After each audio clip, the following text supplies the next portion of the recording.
ISKCON Mangalore వారి level 2 క్లాస్లో 4వ రోజు 18వ అధ్యాయం. అందరికీ స్వాగతం. ఓం అజ్ఞానతిమిరాంధస్య జ్ఞానాంజనశలాకయా చక్షురున్మిళితం येन తస్మై శ్రీ గురవే నమః. నమో ఓం విష్ణుపాదాయ కృష్ణప్రేష్ఠాయ భూతలే శ్రీమతే భక్తి వేదాంత స్వామీతి నామినే. నమస్తే సరస్వతి దేవి గౌరవాణి ప్రచారిణే నిర్విశేష శూన్యవాది పాశ్చాత్య దేశధారిణే. हे कृष्णा करुणा सिंधो दीनबंधो जगत्पते गोपेश गोपिका कांता राधा कांता नमोस्तुते. तप्त कांचन गौरांगी राधे वृंदावनेश्वरी वृषभानुसुते देवी प्रणमामि हरिप्रिये. जय श्री कृष्ण चैतन्य प्रभु नित्यानंद श्री अद्वैता गदाधर श्रीवासादि गौर भक्त वृंद. हरे कृष्ण कृष्ण कृष्ण हरे हरे हरे राम राम राम हरे हरे. హరే కృష్ణ భక్తులందరికీ. సో నిన్న 46th శ్లోక వరకు చూసాము. ఇప్పటి వరకు మరి ఏం చూసాము అని గనక మనం ఒకసారి క్విక్ గా సమీక్షించుకోవాలి అంటే, ఈ అధ్యాయం ప్రారంభంలోనే త్యాగానికి సన్యాసానికి ఉన్న భేదాన్ని వివరించమని అర్జునుడు అడగడం.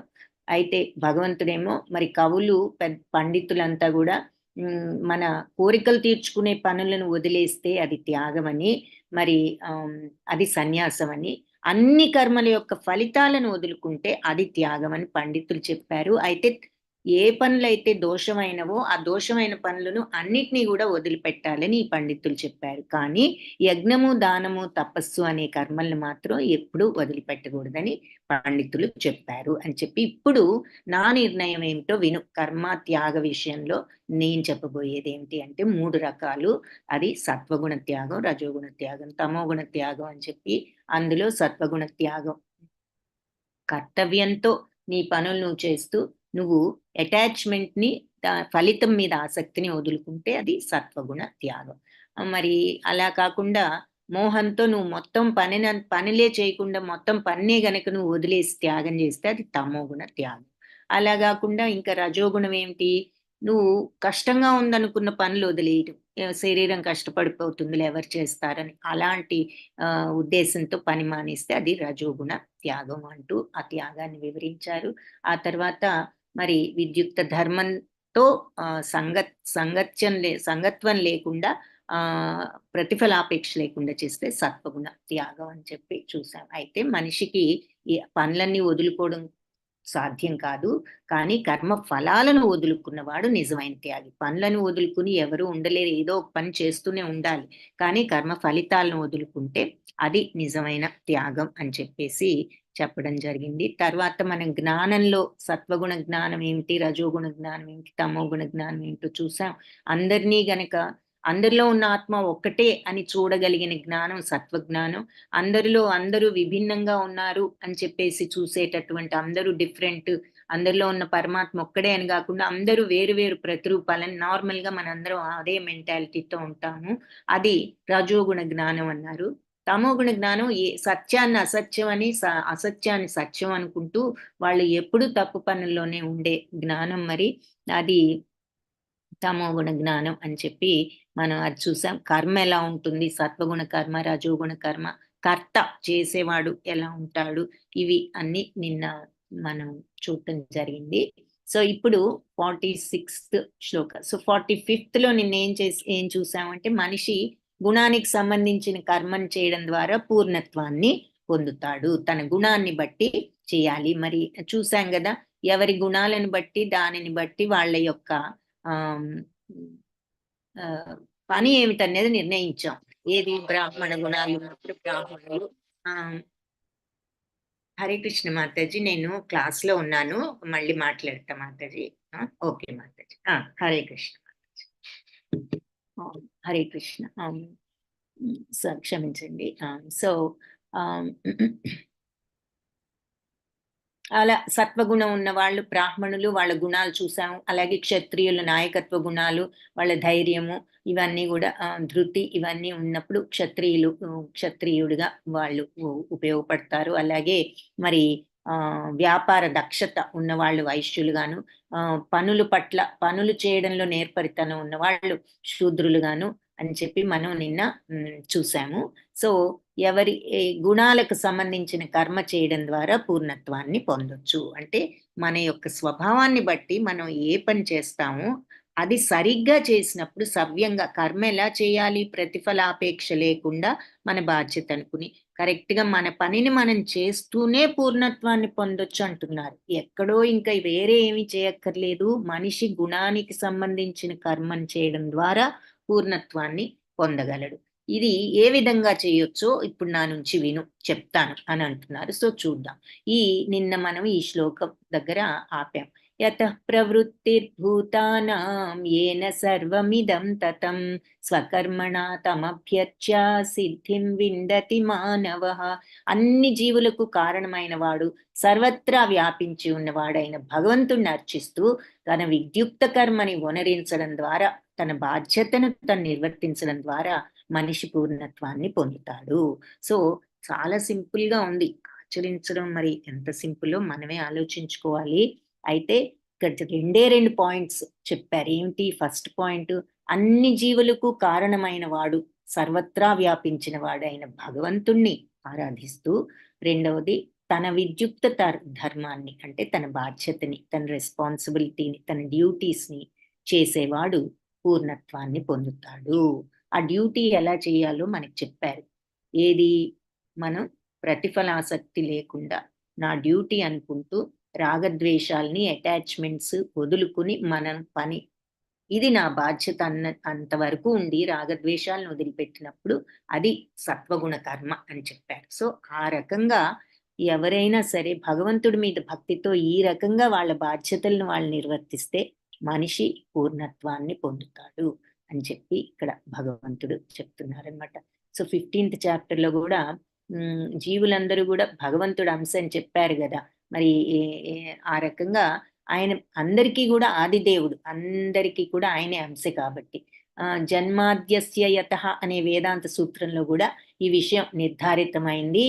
కాబట్టి ప్రతి జీవి కూడా అందరికీ కూడా ఆదిదేవుడు ఎవరు అంటే భగవంతుడు. అంతేగాకుండా శ్రీకృష్ణ భగవానుడు తన అంతర్బాహ్య శక్తుల ద్వారా సర్వత్రా వ్యాపించి ఉన్నాడని మనం 7th చాప్టర్‌లోనే చూసాం. ఏమిటది? సుపీరియర్ ఎనర్జీ, ఇన్ఫీరియర్ ఎనర్జీ అని మనం చూసాం. ఏది? పంచభూతాలతో తయారైన ఈ శరీరము, మనసు, బుద్ధి, అహంకారం ఈ 8 కూడా నా యొక్క కొంచెం తక్కువ శక్తి. దీనికంటే ఉన్నతమైనది సర్వత్రా వ్యాపించి లోపల ప్రతి దానిలో ఉన్నటువంటి ఆ చైతన్యం నా యొక్క ఇంకా ఉన్నత శక్తి అని చెప్పారు. కాబట్టి అందరూ గూడా ఈ 2 శక్తులతో కూడిన ఆ భగవంతుణ్ణి అర్చించాలి అని చెప్పి ఇక్కడ మనకు గుర్తు చేస్తున్నారు. మరి భగవంతుణ్ణి ఆరాధిస్తూ అన్నారు గాబట్టి, ప్రతిదీ కూడా ఈ విశ్వంలో అన్ పైన, లోపల గూడా భగవంతుడున్నారు అంటున్నారు. సో, ఏది జూసినా మనం మనుషుల్నే గాదు, పక్షులైనా, జంతువులైనా, మరి చేపలైనా, పిట్టలైనా, చెట్లైనా, గుట్టలైనా ఏదైనా ఒక ఆకారం అనేది ఉంది అంటే పంచభూతాలతో తయారైంది. పంచభూతాలెవరు అంటే భగవంతుడి శక్తియే. సో, లోపల ఉన్నది గూడా ప్రతిదానికి ఆత్మ, ఆ చైతన్యం భగవంతుడు ఇచ్చినదే. కాబట్టి లోపల, బయట అంతర్బాహ్యం అంటున్నారు. అంటే అంతర్బాహ్య శక్తులు, లోపల శక్తి, బాహ్య శక్తి, బయట శక్తి 2 ద్వారా భగవంతుడు సమస్తంలోనూ వ్యాపించి ఉన్నాడు అని చెప్పి ఇక్కడ చెప్తున్నారు. ఈ 2 శక్తులతో కూడిన భగవంతుడిని ఆరాధించాలి. మరి ఆయనే ఈ విషయం భాగవతులు శ్రీకృష్ణుడి ఆయన ఆంతరంగిక శక్తిని గురించి అర్చిస్తారు. అలాంటి ఆంతరంగిక శక్తి యొక్క వికృత ప్రతిబింబం భా బాహ్య శక్తి అని చెప్పి చెప్తున్నారు. అంటే బయటికి మరి మన శరీరం పంచభూతాలతో తయారైంది. బట్ లోపల ఉన్నటువంటి ఆ చైతన్యం దానికంటే కూడా గొప్ప శక్తి భగవంతుడి శక్తి. కాబట్టి భగవంతుడు శ్రీకృష్ణుడే సర్వదేవతలకు, మనుషులకు, జంతువులకు కూడా హృదయస్థ పరమాత్మగా ఉన్నాడు. మనం ఇప్పుడు చెప్తున్నాం ఆ విషయమే. ఈ రకంగా దేవదేవుడికి అంశ కాబట్టి మనం ఆయనకి సేవ చేస్తూ తన ధర్మం అని మనం ప్రతి ఒక్కళ్ళు ఎందుకు అందరికీ కూడా ఆయనే ఆదిదేవుడు అని మనం ఆ కృతజ్ఞతను, ఆ భక్తిని మనం అండర్‌స్టాండ్ చేసుకొని పెంచుకోవాలి. కాబట్టి అందరూ సంపూర్ణ భక్తి భావంలో భగవంతుడి యొక్క సేవలో నియుక్తులు కావాలని ఇక్కడ మనకి ఈ శ్లోకంలో కూడా అర్థమవుతుంది. ఎందుకు అంటే హ్మ్, మరి ఈ ఈ భగవంతుడిని సర్వత్రా వ్యాపించి ఉన్న భగవంతుడిని ఆహ్, అభ్యర్చ పూజించి సిద్ధం విందతి మానవత. మానవ పరిపూర్ణతను మానవుడు సంపాదించుకోవచ్చు అని చెప్తున్నారు. సో, ఎవరి నుంచి ప్రవృత్తిర్భూతానాం అంతా గూడా ఆవిర్భవించిందో మరి సర్వజీవులు భూతాలంటే జీవరాశులని కూడా చెప్పుకున్నాం. భూతాలంటే భూతాలు కాదు జీవరాశులు. అన్ని ఎవరి నుంచి అయితే సమస్తము అన్ని జీవులు ఆవిర్భవించాయో, ఏన సర్వమితం ఎవరిచే అయితే ఇదంతా గూడా తతం వ్యాప్తమై ఉన్నదో, ఎవరు ఈ మొత్తం విశ్వాన్ని వ్యాప్తి చెంది ఉన్నారో ఆహ్, స్వకర్మణా తమభ్యర్చ అంటే వాళ్ళు సిద్ధత్వాన్ని దేవదేవుణ్ణి పూజిస్తూ ఎలా పూజించాలి? వాళ్ళ యొక్క డ్యూటీస్‌ని వాళ్ళు సవ్యంగా చేస్తూ, నీ డ్యూటీని నువ్వు సవ్యంగా చేసినప్పుడు, నువ్వు భగవంతుడిని పూజిస్తూ పూర్ణత్వాన్ని పొందినట్లే అని చెప్తున్నారు. కాబట్టి నీ యొక్క స్వకర్మలతో అంటే నీ డ్యూటీస్‌తో నువ్వు దేవదేవుణ్ణి పూజించు. అంటే నీవు ఎలా పనిని భగవంతుడికి అర్పించి అదొక చెయ్యడం. అంటే ఇది నా యొక్క భగవంతుడిని పూజిస్తున్నట్లుగా చేయడం. నువ్వు ఆయనకు మనం భగవంతుడికి పువ్వులు, పళ్ళు ఇవన్నీ అర్పిస్తూ ఉంటాం నైవేద్యం. అలాగే మన పనిని గూడా ఆయనకు అర్పించి, ఆ రకంగా భగవంతుడిని పూజించి నువ్వు సిద్ధత్వాన్ని తెచ్చుకోవచ్చు అని సర్వత్రా వ్యాపించి ఉన్న భగవంతుడిని అర్చిస్తూ తన విద్యుక్త ధర్మను ఆ రకంగా వనరించడం ద్వారా మనిషి పూర్ణత్వాన్ని పొందుతాడు అని చెప్పారు గదా! సో, అది ఇక్కడ చెప్తున్నారు. కాబట్టి మరి భగవంతుడు ఇంద్రియాధీశుడు. ఆయన ఇంద్రియ ప్రలోభానికి లొంగిపోయే భగవంతుడు కాదు మనలాగా.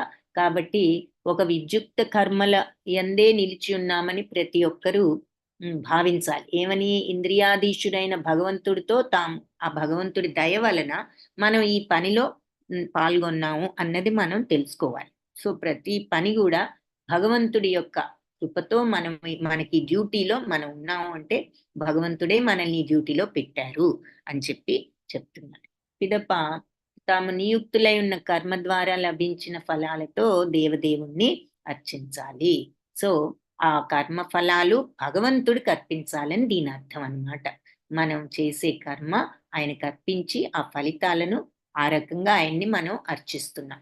కాబట్టి మనిషి ఇలా గనక ఆలోచించాడంటే సర్వదా ఎప్పుడూ ఇలాంటి ఆలోచనతో ఉన్నట్లయితే భగవంతుడి కరుణతో సమస్తాన్ని కూడా అర్థం చేసుకోగలడు. జీవితానికి పూర్ణత్వం ఇదే అని చెప్తున్నారు. తేషామహం సముద్ధర్త మృత్యు సంసార సాగరాత్ అని 12th చాప్టర్ 12.7లో చెప్తారు. ఎవరైతే నన్ను శరణు వేడతారో వాళ్ళని నేను ఈ మృత్యు సంసార సాగరం నుంచి బయట పడవేస్తాను అని చెప్పారు 12వ అధ్యాయంలో. మరి చూసాము. కాబట్టి అది ఇక్కడ గుర్తు చేస్తున్నారు. కాబట్టి భక్తుడిని ఉద్ధరించే బాధ్యత ఆయనే స్వయంగా తీసుకుంటారు అని చెప్తున్నారు. నా భక్తుడు నన్ను శరణు వేడిన వాడిని నేనే వాడి బాధ్యత స్వీకరిస్తాను అని అంటున్నారు. తేషామహం సముద్ధర్త నేనే వాళ్ళను ఉద్ధరిస్తాను అని చెప్తున్నారు. అదే జీవితంలో అత్యున్నత పూర్ణత్వం అవుతుంది. కాబట్టి అంటే మనుషులు స్వధర్మంలో ఉన్నా కూడా నియుక్తులై ఉన్నా వాళ్ళ స్వధర్మాన్ని వాళ్ళు చేస్తున్నా భగవంతుడి మీద భక్తితో ఆ పని సేవిస్తూ చేసినట్లయితే అత్యున్నత పరిపూర్ణత్వాన్ని పొందుతారు. మరి మనం స్వలాభం కోసం చేద్దాం, లాభం వస్తుంది అనుకుని చేసినప్పుడు అది వేరు. కర్మబంధాలు చుట్టుకుంటాయి. అలా కాకుండా భగవదర్పితం అనుకుంటూ ఆయనకు అర్పించాను అనుకుంటూ ఏ పని అన్ని పనులు కూడా ఆ రకంగా చేసినప్పుడు నీ పని నువ్వు చేస్తూనే నువ్వు పూర్ణత్వాన్ని పొందొచ్చు. కాబట్టి ఎవరి డ్యూటీస్ వాళ్ళు చేస్తూనే వాళ్ళు పూర్ణత్వాన్ని పొందొచ్చు. ఎప్పుడు భగవదర్పితం చేసి రాగద్వేషాలు వదులుకుని ఫలితాలను ఆయనకు అర్పించినప్పుడు. శ్రేయాన్ స్వధర్మో విగుణః పరధర్మాత్ స్వనుష్ఠితాత్ స్వభావనియతం కర్మ కుర్వన్నాప్నోతి కిల్బిషం. పరధర్మాన్ని స్వీకరించి దానిని సమగ్రంగా వనరించుట కన్నా అసమగ్రంగా వనరించినా కూడా స్వధర్మంలోనే నియుక్తమవుట మేలైనది. గుణములను అనుసరించి నిర్దేశింపబడిన కర్మలు ఎన్నడూనూ పాప ఫలములచే ప్రభావితములు కావు. కాబట్టి పరధర్మాన్ని స్వీకరించి వేరే వాళ్ళ అంటే మన మన డ్యూటీస్ మనం చేయాలి. వేరే వాళ్ళ స్వీకరించి దానిని పూర్తిగా చేయడం కంటే మనకు మన స్వధర్మాన్ని మనం పూర్తిగా చేయలేకపోయినా గూడా అదే మంచిది. మన గుణాలను అనుసరించి మనకు నిర్దేశించబడిన పనులు మనకెప్పుడు గూడా పాప ఫలితాలు తీసుకురావు అని చెప్తున్నారనమాట.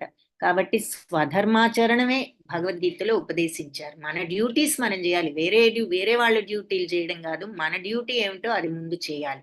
ఇంతకు ముందు శ్లోకాల్లో మనకి చెప్పారు గదా! బ్రాహ్మణులు, క్షత్రియులు, వైశ్యులు, శూద్రులు వాళ్ళ ధర్మాలు వాళ్ళ గుణాలను అనుసరించి ఉంటాయని. అలా ఒకరి ధర్మాన్ని మనం ఇంకొకరు తీసుకోకూడదు అని చెప్పి చెప్తున్నారు. సో, శూద్ర కర్మల్లో ఉన్న వాళ్ళు మరి బ్రాహ్మణ వంశంలో జన్మించినా గూడా వాళ్ళు బ్రాహ్మణులు అని కృత్రిమంగా ప్రకటించుకొనరాదు. ఇది ఇక్కడ మెయిన్ పాయింట్.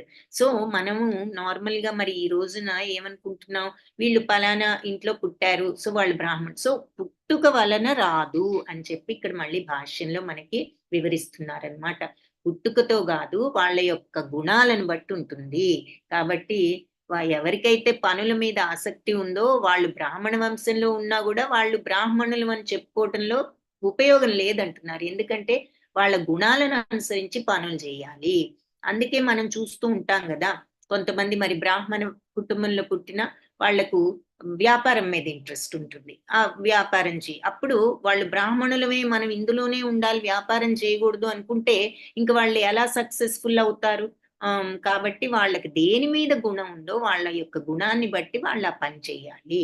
వాళ్ళ వ్యాపారం అంటే అది వాళ్ళ గుణాన్ని బట్టి ఆ ఇంట్రెస్ట్ వచ్చింది. కాబట్టి వాళ్ళు అది అంటే ఎవరికి దేని మీద గుణాన్ని బట్టి ఇంట్రెస్ట్ ఉంటుందో ఆ పని చేయాలి గానీ, మనం లేదంటే మరి ఆహ్, వైశ్య వైశ్య కుటుంబంలో జన్మించిన వాళ్ళు మనం వ్యాపారాలున్నాయి, పెద్ద పెద్ద వ్యాపారాలు, మనకి చదువులెందుకు అని అనుకుంటే ఆ కుటుంబంలో పుట్టిన వ్యక్తికి చదువు పట్ల ఎంతో ఆసక్తి ఉండుండొచ్చు. వ్యాపారం మీద ఏమాత్రం ఇంట్రెస్ట్ ఉండుండకపోవచ్చు. సో, అలాంటప్పుడు తను గుణాన్ని బట్టి తనకి దేని మీద ఇంట్రెస్ట్ ఉంటే దానికి వెళ్ళాలి. అంతేగాని ఇది పుట్టుకతో వచ్చే లక్షణం కాదు అని చెప్తున్నారనమాట. ఈ రకంగా ప్రతి ఒక్కళ్ళు గుణాలను బట్టి వాళ్ళ కర్మల్ని చేయాలి. భగవంతుడైన శ్రీకృష్ణుడి సేవ కోసం చేస్తే ఎలాంటి కర్మ గూడా అది తప్పు కర్మ అవ్వదు అని మళ్ళీ ఇక్కడ గుర్తు చేస్తూ, బ్రాహ్మణుడి స్వధర్మం ఏమిటి అంటే మరి సత్వగుణంలో ఉండటం. కాబట్టి స్వభావరీత్యా సత్వగుణం లేదనుకోండి, అప్పుడు వాళ్ళు బ్రాహ్మణుల స్వధర్మాలు వాళ్ళు చెయ్యాలని చూడగూడదు. సత్వగుణం లేనప్పుడు నువ్వు బ్రాహ్మణులు చేసే పనిని చేయాలని అనుకోవడం కరెక్ట్ కాదు. అలాగే క్షత్రియుడు మరి కొన్ని సార్లు శత్రువులను సంహరించాలి అంటే ఉగ్రుడు అవుతాడు. మరి రాజనీతి కోసం. అసత్యమాడటం లాంటి హేయ కార్యాలు కూడా చేయవలసి రావచ్చు.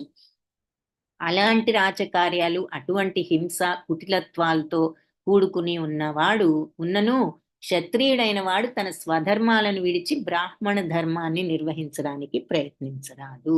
సో, అని చెప్తున్నారనమాట. సో, క్షత్రియ దీంట్లో ఉన్నప్పుడు మరి వాళ్ళు బ్రాహ్మణుడిని నిర్వహించరాదు అని చెప్తున్నారు.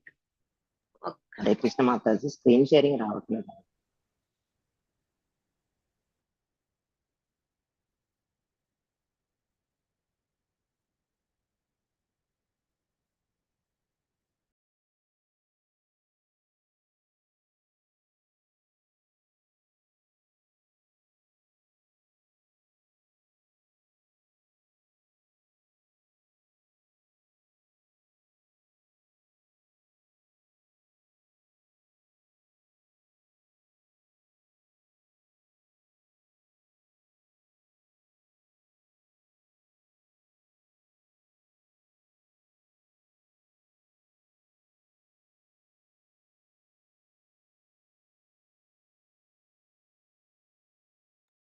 హరే కృష్ణ ప్రభుజీ. ఇప్పుడు కనిపిస్తోందా Prabhuji? Hare Krishna. Thank you Prabhuji. Hare Krishna. So,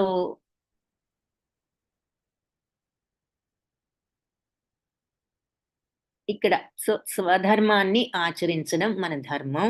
అది గుణాన్ని బట్టి వస్తుంది గానీ, పుట్టుకతో రాదు. అది ఇక్కడ మెయిన్ పాయింట్. ఒక కుటుంబంలో పుట్టినా, ఏ బ్రాహ్మణ కుటుంబంలో పుట్టినా, ఆ మెంటాలిటీ లేనప్పుడు నీ గుణాలెలా ఉంటే దానికి తగ్గ పని చెయ్యి. అంతేగాని ఆ కుటుంబంలో పుట్టానని ఆ పని నీకు సత్వగుణం లేనప్పుడు నువ్వు ఆ పనిలో నియుక్తుడివైనా నువ్వది హ్మ్, జయప్రదంగా చేయలేవు అని చెప్పి చెప్తున్నారు. అలా. అలాంటి ఎగ్జాంపుల్స్ మనకు చెప్పారనమాట ఇక్కడ. సో, అంటే అలాగే లాభం గడించకుండా ఇప్పుడు కొన్నిసార్లు వ్యాపారంలో కొన్ని అబద్ధాలు చెప్పొచ్చు. ఏది మేము దీని మీద ఏమి పెద్ద లాభం చేసుకోవడం లేదు అని అంటారు. బట్ లాభం లేకుండా ఎలాగూ ఏ వ్యాపారము చేయలేరు. కాబట్టి అలా పలికినా గూడా ఆహ్, అది నిజం గాదు గదా! మాకు దీని మీద లాభం ఏమీ లేదు అని అన్నారు అంటే అది కరెక్ట్ ఏమి కాదు. నిజం కాదు.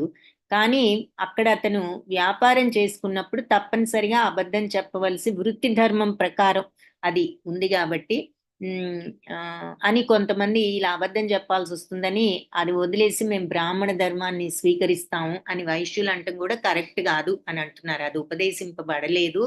ఎవరి పనులు గుణాలను బట్టి వాళ్ళు చెయ్యాలి. భగవంతుడు మరి సర్వధర్మయుత కర్మతో సేవించగలిగినచో భగవంతుణ్ణి మనిషి క్షత్రుయుడైనా, వైశ్యుడైనా, శూద్రుడైనా సరే రకరకాల యజ్ఞాలు చేస్తూ బ్రాహ్మణులు కూడా కొన్నిసార్లు జంతు బలుల్ని ఇటువంటివి గూడా ఇవ్వాల్సి రావచ్చు. అలాగే క్షత్రియుడు మరి స్వధర్మ రీత్యా శత్రువును వధించొచ్చు. హ్మ్. మరి అతని డ్యూటీయే అది. వెళ్లి శత్రువుని వధించడం. అలాంటప్పుడు తన డ్యూటీ తను చేస్తున్నప్పుడు పాపం ఉండదు. మామూలుగా వెళ్లి మరి ఎవరినైనా చంపితే అది పాపం అవుతుంది. కాబట్టి డ్యూటీలో నువ్వు నీ గుణాలను బట్టి నువ్వు డ్యూటీ చెయ్యి. డ్యూటీ చేసినప్పుడు నీ డ్యూటీ నువ్వు సరిగ్గా చేసినప్పుడు అది ఎప్పుడు గూడా నీకు పూర్ణత్వమే ఇస్తుంది. నీకు పాపం ఉండదు అని చెప్పి చెప్తున్నారనమాట ఇక్కడ. మళ్ళీ మనకి క్లారిటీ కోసం ఈ పాయింట్‌ని. సో, ఇంతకీ శ్లోకంలో ఏం చూసామంటే పరధర్మాన్ని స్వీకరించి దాన్ని సమగ్రంగా జేయడం కంటే నీ స్వధర్మాన్ని నువ్వు సగం జేసినా చాలు. నీకదే పాప ఫలితాలు ఇవ్వకుండా ఉంటాయి. నీ స్వధర్మాన్ని నువ్వు ఆచరించినప్పుడు నీకే పాప ఫలితపు ప్రభావితాలు ఉండవు అని చెప్పి చెప్తున్నారు ఈ శ్లోకంలో. కాబట్టి ఎవరి గుణాన్ని బట్టి వాళ్ళు పనిచేస్తే వాళ్లకు ఈ బంధనాలు తగ్గే అవకాశం ఉంది.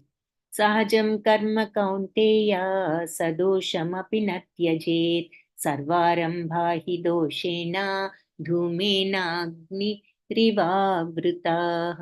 అగ్ని గనక పొగతో ఆవహింపబడినట్లు అన్ని ప్రయత్నాలు గూడా ఏదో ఒక దోషంతోనే ఆవహించబడి ఉంటాయి. అందుకే కౌంతేయ కుంతి కుమారుడా దోషపూర్ణమైన తన సహజ కర్మను ఎవ్వరూ కూడా త్యజించరాదు. అది. ఇక్కడ ఏం జెప్తున్నారంటే ఈ పని మంచిది గాదు. మనం ఆ పని జేద్దాము.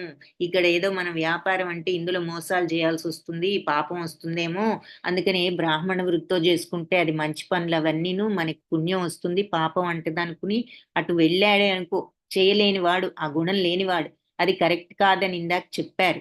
ఎవరి గుణానికి తగ్గ పని వాళ్ళు చేయాలని చెప్పారు. నీ స్వధర్మాన్ని నువ్వు ఆచరించడంలో నీకు పాపకర్మలు అంటవు. అంటే ఏ పనైనా చేసేయొచ్చు పాపకర్మలు అంటవని కాదు. అక్కడ నీ స్వధర్మానికి నువ్వు వ్యాపారం ఇందాక ఒక ఎగ్జాంపుల్. మాకిందులో లాభం లేదు పెద్దగా అంటారు. అది నిజం అవ్వచ్చు, అవ్వకపోవచ్చు. మోస్ట్ ఆఫ్ ద టైమ్ లాభం లేకుండా ఏ వ్యాపారం ఉండదు. కానీ అతను అది బిజినెస్ కోసం ఆ రకంగా అది చెప్పడం ఓకే అంటున్నారనమాట. ఎవరిని అతను విపరీతంగా నల్ల బజార్‌లో అమ్ముకుని అలా చేస్తే తప్పు గాని, న్యాయంగా కొంత లాభం వేసుకుని మరి అతను వర్తకం చేయడంలో తప్పు లేదు అని చెప్తూ ఇలా అగ్ని గనక పొగతో ఆవహించబడ్డట్లు ప్రతి ప్రయత్నం గూడా ఏదో ఒక దోషంతో ఉంటుంది. అంటే ప్రతి పనిలో గూడా ఏదో ఒకటి ఉండొచ్చు. దోషం అనేది. అందుకని దోషపూర్ణమైనదైనా సరే తన సహజ కర్మ అయితే, తన ఓన్ డ్యూటీ అయితే, రెస్పాన్సిబిలిటీ అయితే ఎవరు కూడా వదిలిపెట్టకూడదు. వాళ్ళ డ్యూటీ ఇలా ఇందులో అబద్ధం చెప్పాల్సొస్తాంది అని చెప్పేసి వాళ్ళు వదిలిపెట్టడం కరెక్ట్ గాదు. వ్యాపారాన్ని వాళ్ళకి ఆ గుణం ఉన్నప్పుడు వ్యాపారంలో వాళ్ళు సహజ గుణం వ్యాపారం అయితే.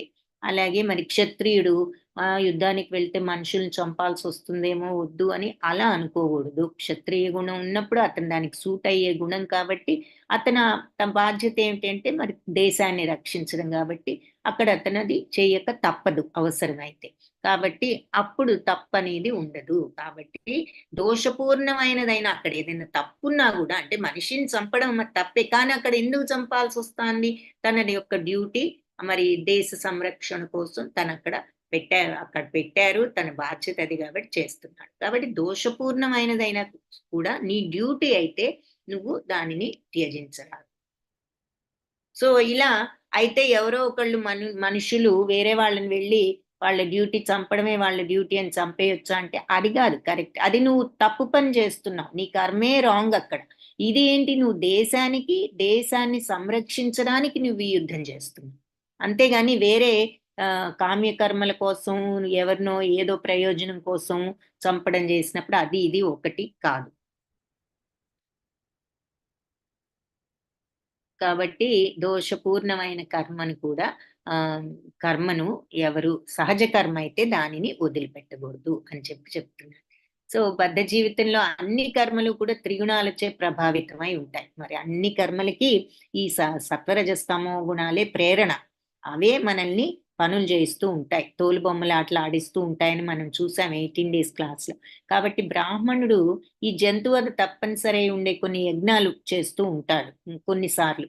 ఎంతటి పుణ్యవంతుడైన క్షత్రియుడైన వాడు గూడా మరి శత్రువులతో పోరాడాల్సొస్తుంది. కాబట్టి తప్పించుకోలేం. మరి మనం ఆ పని నుంచి. నువ్వు క్షత్రియుడివైతే తప్పదు మరి శత్రువుతో పోరాడటం. అలాగే ఎంతటి ధర్మాత్ముడైనా సరే వైశ్యుడు వ్యాపారం చేసేటప్పుడు కొన్నిసార్లు అబద్ధం చెప్పాల్సొస్తుంది. అబద్ధం కాకపోయినా లాభాన్ని దాస్తాడు. చెప్పడందరికి.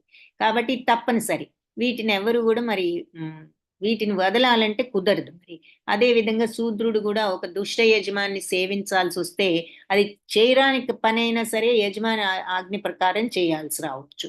కాబట్టి వాళ్ళ యొక్క స్వీయ వాళ్ళ స్వభావాన్ని అనుసరించి సమాజంలో ఈ పనులు కొన్ని దోషపూర్ణాలైనా గూడా వాళ్ళ డ్యూటీస్‌ని వాళ్ళు చేయవలసిందే అని చెప్తున్నారు. ఇందులో ఒక చక్కటి ఎగ్జాంపుల్ ఇస్తున్నారు. ఏమిటంటే అగ్ని పవిత్రమైనదైనా గూడా దాని చుట్టూ పొగ ఆవహించుంటుంది. అంత మాత్రం చేత పొగ అగ్నిని అపవిత్రం చెయ్యదు. పొగ కలిగి ఉన్నా గూడా అగ్ని పంచభూతాల్లో పవిత్రమైనదని మనం ఎప్పుడు పరిగణిస్తాం. కాబట్టి ఎవరైనా సరే క్షత్రియ ధర్మాన్ని వదిలిపెట్టి బ్రాహ్మణ ధర్మాన్ని స్వీకరించిన బ్రాహ్మణ ధర్మానికి అప్రియమైన కర్మలుంటాయని సంపూర్ణంగా భావించే అవకాశం లేదు. అంటే ఈ క్షత్రియుల్లో ఉంటే మనం అందరిని చంపాల్సొస్తాందని బ్రాహ్మణ ధర్మాన్ని ఎవరైనా స్వీకరించినట్లయితే, ఈ బ్రాహ్మణ ధర్మంలో అప్రియమైన కర్మలుండవని మనకేమీ గ్యారంటీ లేదు అంటున్నారు. అక్కడ గూడా కొన్ని అప్రియమైన పనులుంటాయి అని చెప్తున్నారు. అంటే ఈ భౌతిక జగత్తులో ఎవ్వరూ గూడా సంపూర్ణంగా ఈ భౌతిక ప్రకృతి ప్రభావం నుంచి బయటపడలేరు అని మనం డిసైడ్ చేయొచ్చు, నిర్ణయించుకోవచ్చు. కాబట్టి పొగ, అగ్ని యొక్క ఉపమానం చాలా కరెక్ట్ అయిన ఉపమానము, సమంజసం. ఎందుకు చలికాలంలో అగ్ని నుండి వేడిని పొందటానికి ప్రయత్నించినప్పుడు మరి పొగ కళ్ళల్లోకి, ఇతర శరీర భాగాల్లోకి వెళ్లి మనకు కష్టం అనిపిస్తుంది. ఏదో వేడిగా ఉంటుందని అగ్ని దగ్గర కూర్చుంటే చలి అప్పుడు ఆ పొగంతా మన కళ్ళలోకి వెళ్తూ ఉంటుంది. కష్టం. ఆ రకంగా మనకి ఇబ్బంది కలిగిస్తుంది. కాబట్టి అలాంటి ఇబ్బంది కలిగించే పరిస్థితులు ఉన్నా గూడా మనం మరి అగ్నిని ఉపయోగించాల్సొస్తుంది. ఎందుకు? మనకి వేడి గావాలి గాబట్టి పొగని భరిస్తూ, అలాగే మరి ఆ చలికి ఆ అగ్ని దగ్గర కూర్చుంటాం. అలాగే కష్టాలు కలిగించే విషయాలున్నంత మాత్రాన మనిషి తన యొక్క సహజమైనటువంటి వృత్తిని వదులుకోకూడదు. తన యొక్క స్వధర్మంతో కూడుకున్న పనిని వదులుకోకూడదు. పైగా తన స్వధర్మాన్ని భక్తి భావనతో అతడు భగవంతుని సేవించడానికి దృఢ నిశ్చయుడు కావాలి అని చెప్తూ, వాస్తవానికి అదే పూర్ణత్వం. ఏదైనా స్వధర్మాన్ని భగవంతుడు ప్రీత్యర్థమై వనరించినప్పుడు ఆ ధర్మంలో దోషాలన్నీ కూడా పవిత్రీకరింపబడగలవు అని చెప్తూ, ఆ విధంగా భక్తిలో కర్మఫలాలు పవిత్రమైనప్పుడు మనిషి ఆత్మదర్శనంలో పూర్ణత్వాన్ని పొందుతాడు. అదే ఆత్మానుభూతి. కాబట్టి భక్తితో నువ్వు ఆ మార్గంలో నువ్వు కర్మఫలాలను పవిత్రం చేసుకున్నప్పుడు ఎప్పుడు పవిత్రం అవుతాయి? భగవంతుడి ప్రీత్యర్థం నువ్వు పనిని చేసి నీ స్వధర్మాన్ని శ్రీకృష్ణ ప్రీత్యర్థం వనరించినప్పుడు ఆ ధర్మంలో దోషాలన్నీ కూడా పవిత్రం అయిపోతాయి అని చెప్తున్నాడు. సో భగవంతుడికి అర్పించి మనం పని చేసినప్పుడు ఏది భగవంతుడికి అర్పించినా అది పవిత్రం అయిపోతుంది.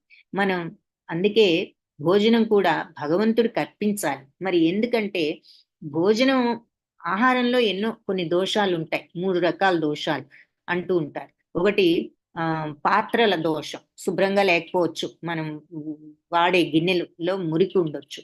నంబర్ 2 మరి పదార్థంలో దోషం ఉండొచ్చు. ఆ పదార్థం మంచిది కాకపోవచ్చు. నంబర్ 3 వండేటప్పుడు మనిషి యొక్క మైండ్‌లో శుద్ధ భావాలు లేకపోవచ్చు. ఈ 3 దోషాలు ఉంటాయి ఒక ఆహారంలో.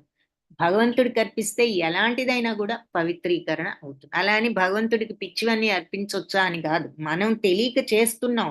కానీ మనం దాంట్లో ఉండొచ్చు అపవిత్రత. మనకు తెలియదు. కానీ భగవంతుడికి అర్పించినప్పుడు అది పవిత్రం అవుతుంది. అలాగే కర్మ కూడా ఏది పడితే అది చెడు కర్మ చేసి భగవంతుడికి అర్పిస్తే పవిత్రం అవుతుందని మళ్ళీ ఇక్కడ అలా అనుకోకూడదు. మనం ఎలాంటి కర్మ మనం మన స్వధర్మాన్ని మనం శాస్త్రాలు చేయవచ్చు అని చెప్పిన పనుల్ని మనం స్వలాభం కోసం అనుకుంటూ కర్మఫలాల మీద ఆసక్తితో కాకుండా భగవద్భక్తితో ఆయనకు అర్పించినప్పుడు ఆ కర్మ ఫలితాలు కూడా పవిత్రమైపోతాయి అని చెప్పి ఆ రకంగా వ్యక్తి కూడా ఆ పని చేసేవాళ్ళు కూడా పూర్ణత్వాన్ని పొంది ఆత్మానుభూతి పొందుతారు అని చెప్పి చెప్తున్నారు.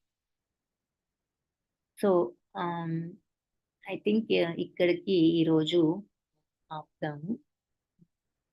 మళ్ళీ నెక్స్ట్ వీక్ ఈ అధ్యాయాన్ని కంప్లీట్ చేద్దాం. హరే కృష్ణ. మరి క్లాస్కి వచ్చినందుకు అందరికీ కూడా ధన్యవాదాలు. ఎవరికైనా మళ్ళీ అంటే మనం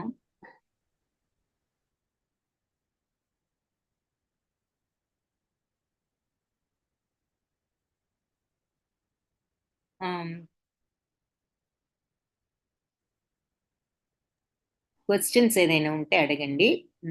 ఈ ప్రేయర్ తర్వాత క్వశ్చన్స్ ఏమైనా ఉంటే చెప్తాను. వాంఛాకల్పతరుభ్యశ్చ కృపా సింధుభ్య ఏవ చ పతితానాం పావనేభ్యో